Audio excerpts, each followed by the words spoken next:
আজি আমি এই ভিডিঅ'টোত এটা গ্ৰুপড ফ্ৰিকুৱেন্সি ডিষ্ট্ৰিবিউচনৰ এজুমড মিন মেথডেৰে ষ্টেণ্ডাৰ্ড ডেভিয়েশ্যন কেনেদৰে উলিয়াই তাৰ বিষয়ে আলোচনা কৰিম। এটা গ্ৰুপড বা continuous frequency ডিষ্ট্ৰিবিউচনৰ standard ডেভিয়েশ্যন এজুমড mean মেথডেৰে calculate কৰা এটা ফৰ্মুলা আছে। সেই ফৰ্মুলাটো মই লিখি দিছোঁ যে sigma is equal to under root summation f d square by n minus summation f d by n whole squared. So assumed mean মেথডেৰে গ্ৰুপড ফ্ৰিকুৱেন্সি ডিষ্ট্ৰিবিউচন এটাৰ ষ্টেণ্ডাৰ্ড ডেভিয়েশ্যন কেনেদৰে উলিয়াই তাক শিকাৰ বাবে আমি এটা এক্সাম্পল ল'ম। এই কুৱেশ্যনটোত কৈছে calculate standard deviation of the following distribution using assumed mean method. আমাক ক্লাছ ইণ্টাৰভেলছ আৰু ফ্ৰিকুৱেন্সিজবিলাক দিয়া আছে। প্ৰথমতে আমি লিখি ল'ব লাগিব কেলকুলেশ্যন অফ ষ্টেণ্ডাৰ্ড ডেভিয়েশ্যন।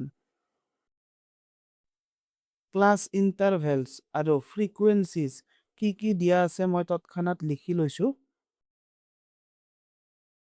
এতিয়া আমি ক্লাছ ইণ্টাৰভেলছবিলাকৰ মিড ভেলুজ বা মিড পইণ্টছ কেইটা উলিয়াব লাগিব। মিড পইণ্টছক আমি দিনত কৰিম এক্সেৰে। 0 আৰু 10ৰ মিড পইণ্ট কিমান 5, 10 আৰু 20ৰ মিড পইণ্ট 15, দেন 25, 35 আৰু 45। এতিয়া আমি এই মিড পইণ্টছ কেইটাৰ মাজৰ পৰা এটা এজুমড মিন ধৰি ল'ব লাগিব। মই এজুমড মিন এই 25টো লৈছোঁ। আমাৰ নেক্সট কলমটো হ'ব d. D is equal to x minus a. D মানে হৈছে deviations of the x values from the assumed mean. First x ভেলুটো কিমান 5, 5 মাইনাছ 25 কিমান হ'ব minus 20, then 15 minus 25 minus 10, 25 minus 25 0, 35 minus 25 10, then 45 minus 25 20. এতিয়া আমাৰ নেক্সট কলম হ'ব এফ ডি, কাৰণ আমাক ফৰ্মুলাত এফ ডিৰ চাম লাগিব। এই কলমটোৰ ভেলুজবিলাক আমি কেনেদৰে উলিয়াম, ইয়াতে চোৱা এফ ইনটু ডি। চ' এই ফ্ৰিকুৱেন্সি কেইটাৰে আমি ডি ভেলুজ কেইটা মাল্টিপ্লাই কৰি যাম। 2 into minus 20 minus 40, 11 into minus 10 minus 110, then 20 into 0, 0, 12 into 10, 120, then 5 into 20, 100. আমি নেক্সট কলম বনাব লাগিব ডি স্কুৱেৰ্ড। ডেট ইজ এই ভেলু কেইটাক স্কুৱেৰ কৰি যোৱা। Minus 20 into minus 20 plus 400, then ইয়াতে হ'ব 100, 0, 100 আৰু 400।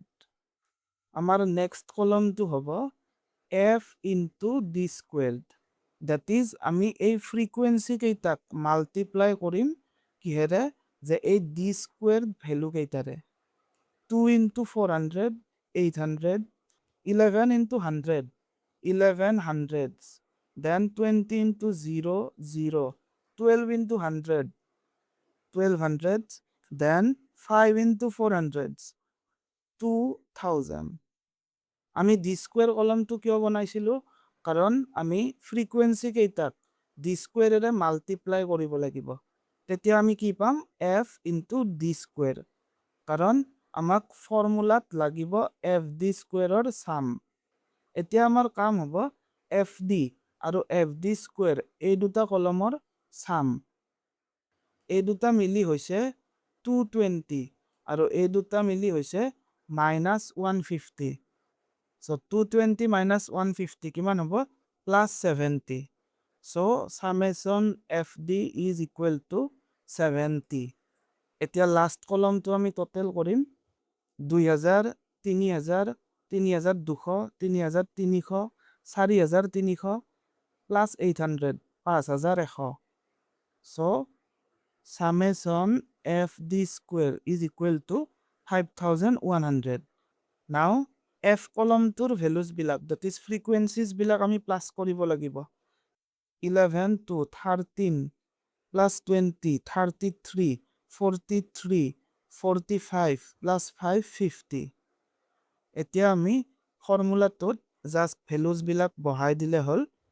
Sigma is equal to under root summation f d square by n minus summation fd by n whole squared. Summation fd square পাইছো 5100 divided by n is 50 minus summation fd পালো 70 by 50 whole squared. 5100 যদি আমি 100 এৰে divide কৰো কিমান পাম 51 বাট আমি ইয়াতে divide কৰি আছো 50 ৰে সো কিমান হ'ব 51 ৰ double that is 102 minus 70 squared 4900 divided by 50 squared 2500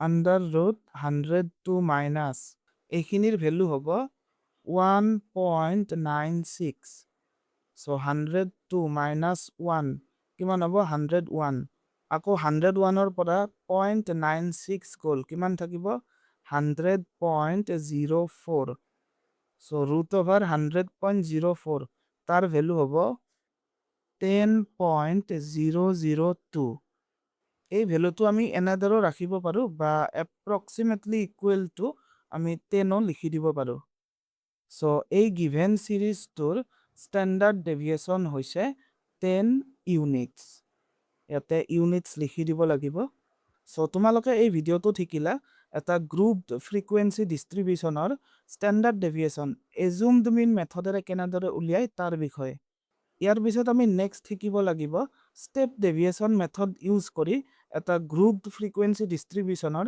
standard deviation কেনেদৰে উলিয়াই যদি সেই মেথডটো শিকিব বিচাৰিছা তেনেহলে এই ভিডিওটোত ক্লিক কৰিব পাৰা আজিৰ বাবে ইমানে থ্যাংক ইউ